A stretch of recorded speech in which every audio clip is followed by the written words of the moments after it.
Yeah, hi there. These comments are for Letha. This is Michael. I'm going to go ahead and try to answer all your questions at one time here. So I'm looking at my email and I'm seeing a few questions. Okay, I just finished editing your first independent writing practice test. I'm putting together the video right now. I'll upload it to YouTube and I'll send you a link. Alright, I'll get that one done as soon as possible. You're not going to believe it. It is a 42-minute video going over your essay. Okay, your next question. You say, I was doing one of the exercises in sentence variety. It says, Billy will be a guest on the David Letterman show. He will get back from his trip to Europe by Thursday. Okay, so you said, so the whole point here is two short, simple sentences probably for writing is not going to work very well, and that's one of the reasons I gave you 3.0 or 20 points on your independent writing practice test number 1. But the biggest problem is sentence formation, but you'll see in the video what I'm talking about there. But okay, so you said when Billy will get back from his trip, he will be the guest on the David Letterman show. Now the problem is when you're using future, you don't need to worry about, when you're using the time clause, you don't have to worry about future. So you could say this: when Billy gets back from his trip on Thursday, he will be the guest on the David Letterman show. That's okay. So just get rid of will, get, and say gets. Now I said Billy will be a guest on the David Letterman show provided he gets back from his trip to Europe by Thursday.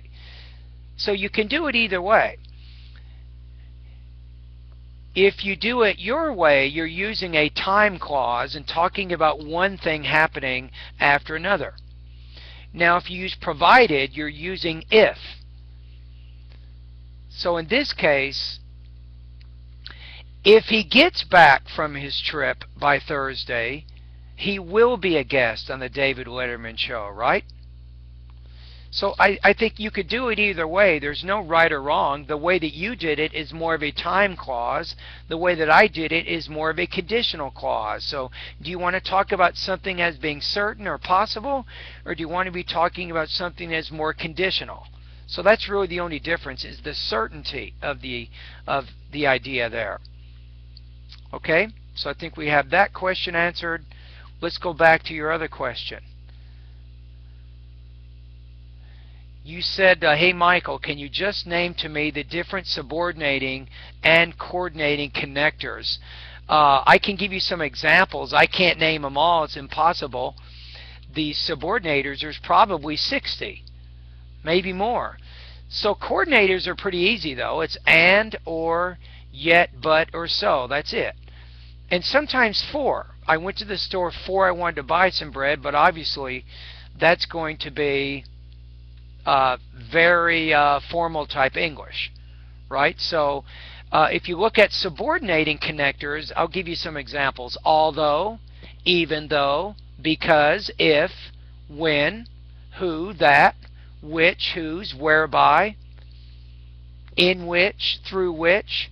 Now the difference is subordinating connectors, they join dependent clauses to independent clauses. So if you think one idea is not as important as the other, you probably want to use a subordinating conjunction.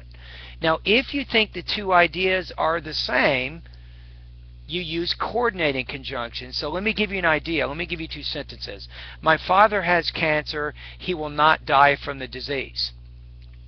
In that case, I think my father's life is more important than the disease. So I would say, even though my father has cancer, he will not die from the disease. So he will not die is the most important idea.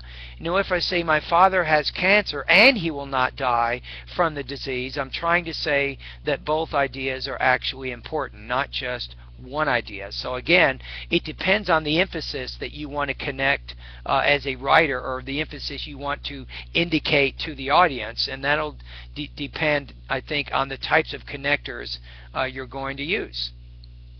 Alright, so let me check my email one more time. Okay, I think I got them.